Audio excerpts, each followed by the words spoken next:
LINNAE is Executive Assistant and Clinical Research Assistant and Harm Reduction Coordinator at the Multidisciplinary Association for Psychedelic Studies, MAPS. She's heading their harm reduction program, so she's going to talk about that and also update us on the MAPS portfolio of research. I'm going to give an overview of MAPS's research with particular attention to our main research program, which is using MDMA as an adjunct to psychotherapy for individuals with chronic treatment-resistant post-traumatic stress disorder. I'll go a bit into the designs, some results, and I'll present some of the preliminary results from our U.S. study with war veterans. And then I'll talk a bit about methodology, and then I'll give you an overview of our harm reduction program, which some of you may have heard about. It's called the Zendo Project. So MAPS is a 501c3 nonprofit research and education organization. It was founded by Rick Doblin, who's here, when he was a student or just finishing up at my alma mater, New College of Florida in Sarasota, Florida. The vision of MAPS is a world where there are safe and legal contexts for the medical and non-medical uses of psychedelics and marijuana, and also a world where research is driven by science and not politics. MAPS furthers its mission by first working to develop psychedelics and marijuana into prescription medicines, and we do this by conducting FDA-approved research, and also by working to train therapists to establish a network of treatment centers and clinics for our upcoming phase 3 studies that will begin in about 3 years, and after we receive prescription approval. We also support scientific research into non-medical uses of psychedelics, like neuroscience and spirituality. And lastly, we have a whole education program where we provide unbiased information about the risks and the benefits involved with psychedelics and marijuana, and that section is where our harm reduction program falls into. So this is a picture of our staff, the people behind the scenes. MAPS is located in Santa Cruz, and we have other staff who are located throughout the country, and then our study sites are international. This chart represents MAPS's clinical development plan. The top line is in bold. That's our main research program. The second line is a study that we're getting ready to start in LA, where we're going to be looking at MDMA for social anxiety in high-functioning adults on the autism spectrum. We just completed, well, a couple years ago, completed the first study using LSD in 45 years. The study took place in Switzerland, and it investigated LSD used as an adjunct to psychotherapy for the reduction of end-of-life anxiety in individuals with terminal illness. And we will be publishing this paper in the very near future. Our psychedelic research program is expanding and continues to grow.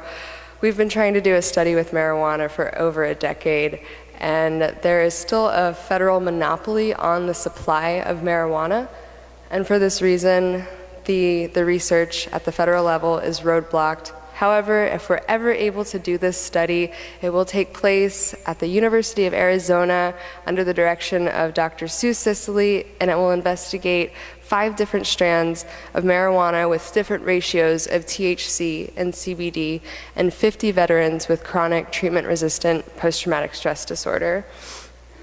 And then lastly, we're looking into ibogaine and ayahuasca for addiction.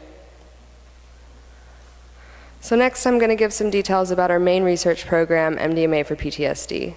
This is Michael and Annie. They're our lead researchers and our lead therapists at our main study site in Charleston, South Carolina. These were the co-therapists for the U.S. Flagship Study that was published in the Journal of Psychopharmacology in 2010. They are both holotropic breathwork practitioners and have been for over a decade, and they're just 2 really wonderful people. Michael is a board-certified ER doctor, psychiatrist, and doctor of internal medicine, and Annie is a psychiatric nurse, and that's what I like to call the psychedelic bed and breakfast. That's their treatment room. So that's where the subjects go, and they have the all of the experimental sessions, and then they stay the night there, and the following morning when they wake up, they begin the first integration session with the therapists. One of the hallmark characteristics of the therapy employed in our MDMA PTSD studies is that it's non-directive, and what that means is that the therapists are not the one who's steering the ship, it's the subject.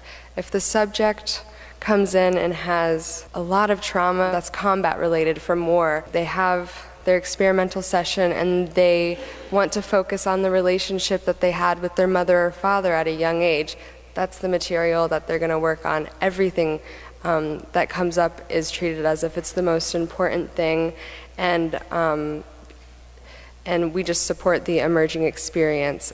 They are their own guide, and the therapists are there to provide the safe, supportive context. The participants are provided with eye shades and headphones so that they can go inside, and it's usually about 50-50.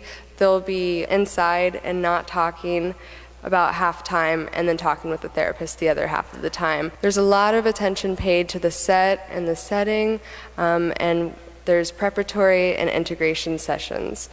And the therapist also will use breathing techniques and music and therapeutic touch if the subject wants.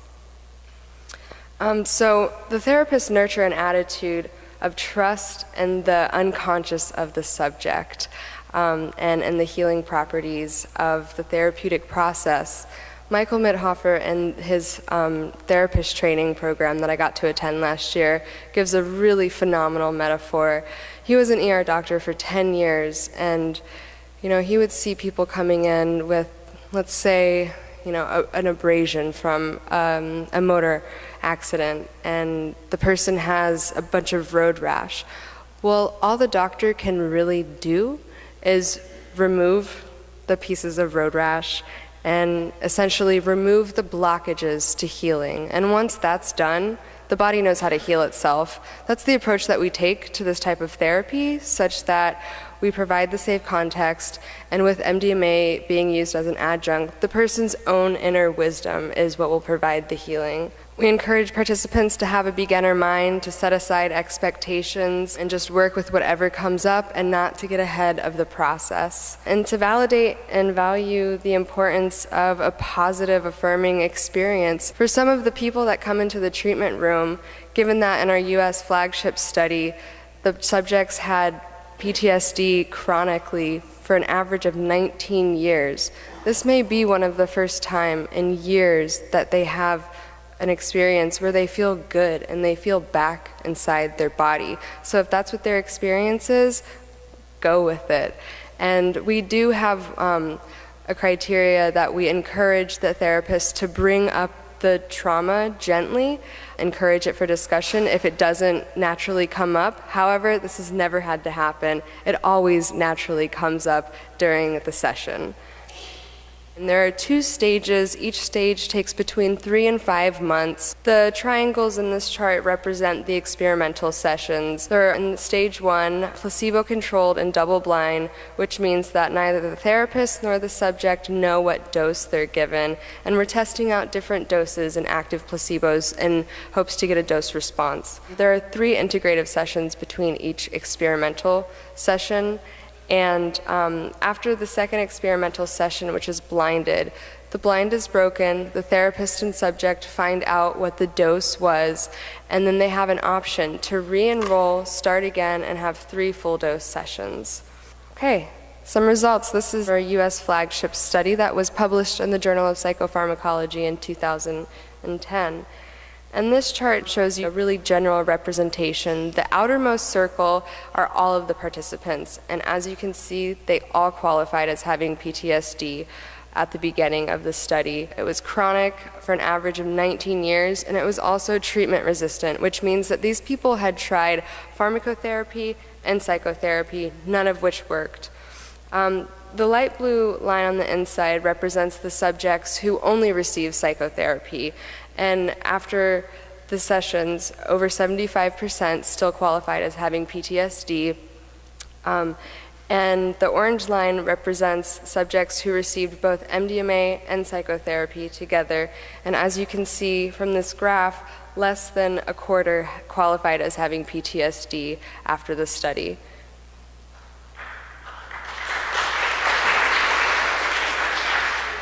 Yeah, these results are so exciting because these are people who nothing else had worked, and this worked. So, the Flagship Study was so exciting, but then what really matters is whether the treatment effect lasts over time. So we conducted a long-term follow-up study, and after an average of 3.5 years, we showed that the treatment effect sustained, and it even got better in some subjects over time. However, we did have 2 relapse subjects, and we got FDA approval to enroll them in a relapse study and receive 1 open-label MDMA session, after which time their PTSD symptoms went away again. So I'm just going to share a tidbit of preliminary data from our current U.S. study in war veterans that's taking place with Michael and Annie in Charleston. We're going to be having this study with 24 subjects, and this data represents the halfway point after the 12th subject completed the outcome measures. The main outcome measure that we use is called the CAPS. It's the clinician-administered PTSD scale developed by the VA, and as the score for the CAPS decreases, that shows an improvement in quality of life and an improvement and a decrease in PTSD. The bar on the left represents the 125 milligram full dose subjects. The bar in the middle is the 75 milligram middle dose subjects. And then the bar on the right-hand side is the 30 milligram, which is the active placebo for this study. And as you can see, there was a significant drop in points among both the 125 and the 75 group. However, it's very interesting that the results are much more robust in the 75 milligram group. This was completely surprising to us, and I should say that it's the subjects are offered an optional booster 1.5 to 2 hours into the session after they get their first dose. So for 125, they could take 62.5 during the session, 75 plus 37.5, 30 plus 15. So it looks like we are getting a treatment effect with just 75. And for this reason, we've amended the protocols for our MDMA PTSD studies, and we're going to try out a dose of 100 milligrams plus an optional booster of 50 milligrams. So this is a small sample size still with only 12 subjects, and there were some outliers. So we'll just have to wait and see when the study has completed what the trend looks like. I just wanted to share some questions that we're really grappling with as we finish this series of phase 2 studies before we move on to our big phase 3 multi-site studies that will be testing the efficacy. The first is, how do we standardize this treatment method? When the hallmark feature is that it's non-directive, it's really hard to put it in a manual. But Michael and Annie and our research team has done this, and now we have a manual. It's online, you can look at it, and it's one of the main training materials that we use. And we have adherence criteria, and what this is we have a set of criteria, and we have independent raters that watch video sessions of the therapy, the introduction, experimental, and integrative, and they have this criteria in front of them. And the raters are blinded, they don't know the dose, and they rate the degree to which the therapists in the videos adhere to the treatment method. This way, if we get poor results in one study and we don't know why, we can at least look and see how well or to what degree that the therapists were adhering to this manualized therapy that we have. Adherence criteria is also a really great way for aspiring psychedelic psychotherapists to receive training, because as you can imagine, those video sessions are incredibly personal, and we don't release them for people to watch. But if you're an adherence rater, you do get to watch them. Igmar Gorman is someone who can talk your ear off about adherence criteria, and he's heading up a coding group at New School. And going back to training therapists, when we start phase 3 studies in a couple years, we're going to need over 100 therapists. So adherence ratings is a really good way to train therapists. So is being a harm reduction volunteer with me at events. We have a 5-day training program for someone who has been accepted as a therapist in a study that's about to start. And for any of those therapists who have been accepted as into a study, if they are MDMA naive, we have FDA approval to give them one experimental session that's open label, full dose with Michael and Annie, so that they can become familiar with the effects of MDMA. Also, we're working to figure out if the cause of PTSD might be related to how well that the treatment works. Our U.S. flagship study was primarily with U.S. survivors of sexual assault and rape, and our current study in Charleston is looking at U.S. war veterans, police, and firefighters. The Flagship Study was mostly women, and the current study in Charleston is mostly men. We're working to get a successful double-blind and show a dose response. And cultural differences. We're working to replicate our results in other cultural contexts, which is the reason that we're doing research within and outside of the U.S. U.S. Veterans Study, we're halfway through treatment. There are over 400 people on the waiting list for this study and only 11 openings. I think this shows the need for more PTSD treatments in the pipeline. In Boulder, we have a study, and there's 12 subjects. The second and third subjects have been enrolled. In Israel, there are 10 subjects. 2 have completed, and the third has been enrolled. And this study, the Israeli Defense Forces are referring soldiers with war-related PTSD in order to facilitate recruitment. And then Canada, after 6 years of working, we have finally gotten approval from Health Canada to start this study. It'll be looking at 12 subjects, and we're preparing for subject screening. So I'm going to move on and tell you about my project, psychedelic harm reduction. It's called the Zendo Project. So harm reduction, it's a public health service that aims to reduce potential harms associated with drug use and other risky behaviors. It became big in the 80s with needle exchange programs for intravenous drug users. And there's also harm reduction associated with safer sex programs. There's 2 main types of harm reduction. The first is providing unbiased educational information to individuals in the public, and the 2 main organizations doing this are Irwin and Blue Light. I hadn't even heard about Blue Light until about 1.5 years ago. If you haven't, it's bluelight.ru. They have really, really great drug forums.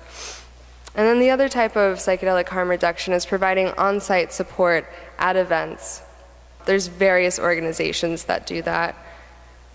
The mission statement of the Zendo Project is to provide a safe space for anyone at an event having a difficult psychedelic experience or other psychological challenges in order to help transform what could be a potentially traumatic experience into one that can offer a valuable learning opportunity and growth, and also to reduce the number of psychiatric-related hospitalizations and arrests.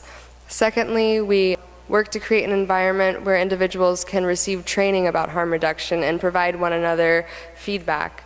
And lastly, to demonstrate that we can work to reduce the risks related with non-medical use of psychedelics, and we can do so without the need for law enforcement-based policies. Boom Festival is leading the world's model for psychedelic harm reduction. In 2001, Portugal decriminalized all drugs. At Boom, they have a harm reduction organization called Cosmicare.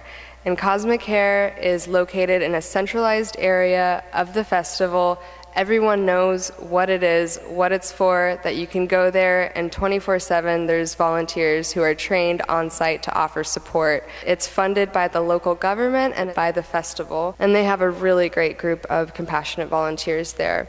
Another thing that they do, which is just completely state-of-the-art, is pill testing on site. You can take a sample of a drug to this pill testing site, give it to one of the volunteers, and it's free, and they'll run it through thin layer chromatography. You come back about an hour later, they'll tell you what adulterants are in there, and then they will take the sample, tape it up onto a piece of poster board, write what it's being sold at, write what it's actually got in it, take a picture of that, and put it on a projected onto a screen near the dance stages throughout the week. So they have this rolling information about the drugs that are going around. It's amazing. MAPS has been involved with helping out with on-site harm reduction since 2002 at Boom. And from 2003 to 2007, they helped out and coordinated volunteers working with Burning Man organization. And that was under the direction of Valerie Mojeko, who did a great job and trained hundreds of volunteers. In 2007, Burning Man org became allergic to the liability involved because the program, it expanded very much and was getting a lot of attention. And it was being effective, but Burning Man org shut it down. Last year, a camp called Fractal Nation that has no affiliation with Burning Man org asked us to come back and offer support at their camp. We had 81 people there and 60 volunteers. We helped just over 100 people. We offered drug education, and we had trained volunteers 24/7 to offer support to anyone in need. And there were people who came in who were tripping, and then there were people who came in who were just really overstimulated, or they had had a really difficult experience in a previous year, and the lights and the music and everything were just making it difficult, and they wanted integration support. So we offer that too. At Burning Man last year and afterwards, I was approached by a number of event organizers who said, hey, I have this event, there's a great need for harm reduction, can you come and train volunteers and run a space, and we'll just see what happens. So I had the opportunity to do this at a festival called Envision, which was in Costa Rica, at an event called Bicycle Day in San Francisco, which was during Psychedelic Science Conference last year. And then Africa Burn, which is the largest regional burn, and it takes place in South Africa in May. Africa Burn could be the second leading model if we can start doing pill testing there. I was able to work directly with the festival directors, the rangers, and the medical staff. It's great working with medical because then you can triage back and forth. I always staff the space so that there's at least one medical volunteer on every shift to triage if there is any kind of medical emergency. This year, the project expanded.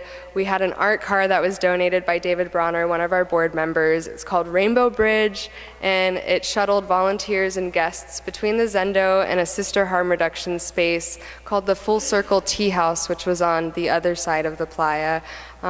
We helped over 150 people. We had 120 trained volunteers. And next year, we want to have placement on the map and collaborate more with other harm reduction related camps. The basic principles that I go through at the training, they do so closely align with the MDMA PTSD treatment method. And they're simple: create a safe place. Sitting, not guiding. Our volunteers are sitters. They're not steering the ship. They're there to provide the safe container so that the individual can surrender and deepen their experience and receive the most potential benefit from it. Talk through, not down. The only way out is through. Again, deepening into the experience. We're not trying to curtail it at all. And lastly, difficult is not the same as bad. I'm sure many of us can attest to the idea in here that some of our most challenging experiences in life wind up being our most valuable, and we would never take them away. Lastly, the festivals that I go to are more psychedelic related, but in the electronic dance community, there are these huge festivals, and they happen all through the summertime and sometimes throughout the year. This is Electric Zoo. There were 2 Molly, whatever Molly is, related deaths at this festival. It just goes to show that with the war on drugs and the policies that we have in place that make it pretty hard for any promoter or festival organizer to offer harm reductions policies, that people are dying. And it's a huge problem of our times. After Electric Zoo, there was a lot of media attention about the need for harm reduction. And there was a festival in Atlanta called Tomorrowworld, put on by European promoters. And they asked harm reduction volunteers to come and run a space and offer compassionate support. They did not do pill testing, but they offered an air-conditioned chill space, water, earplugs, condoms, and counseling. There was really positive media about this in the New York Times and the Rolling Stone. The deaths involved because of the war on drugs are tragic, but one thing that has come out from it is that many festival organizers, promoters, musicians, artists are coming out and speaking out about the need for harm reduction at events. As MAPS increases our research program, we also have an expanded obligation to increase our research program and work to increase harm reduction on-site at events and online. So if you'd like to find out about volunteering with the Zendo Project, I'd love to talk to you about it. I'm going to be going to those same circuit of events that I went to this past year. Shoot me an email, check us out online. Same if you'd like to find out about MAPS. Thanks. LINNAE Ponte, thank you. I heard you briefly mention research that was going on as far as social anxiety with individuals with autism spectrum disorder. I was just wondering if you can point me in the direction of any of this research or literature. Alicia Danforth is the principal investigator of this study, and she just completed her PhD from Sophia University in Palo Alto. And for her dissertation, what Alicia did was she compiled anecdotal reports from online, because what she was finding when she started looking into this topic was that there were loads of people who went onto web forums and talked about having Asperger's or being on the autism spectrum and having used MDMA in their own time, and reporting that it helped a lot with being able to connect with people and decrease social anxiety.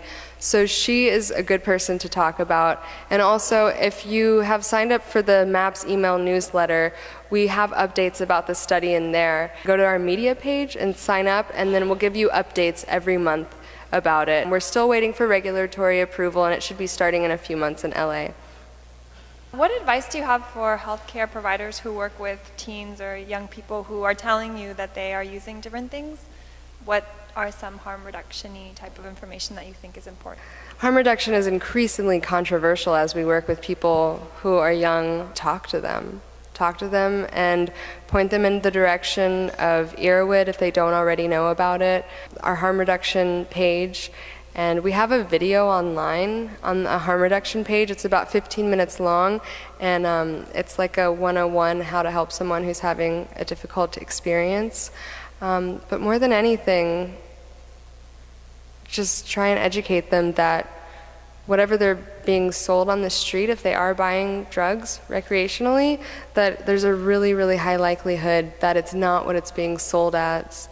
And like Irwin was saying, Earth and Fire, to be incredibly careful with dosage. So I think when we're talking to younger people about drug use, it's of paramount importance not to shame them or make them feel embarrassed about it, and to really just normalize it and to point them in the direction of honest drug education.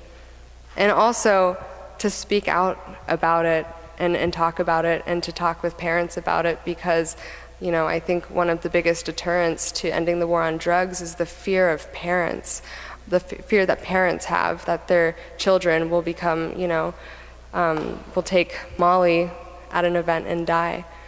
So just having an open dialogue about it is honestly the best thing. If you've ever actually had the therapist take the same substance with the subject. As far as I know, because our studies are FDA approved and they're so strictly regulated, I don't think that there's any way that the therapist would do that. As in the underground community, there may be therapists that do that, take a really small dose just to get a little bit of the effects. But in our studies, no, they do not partake. Leary did that in the Concord prison study. Took low doses with the subjects. Please help me thank LINNAE.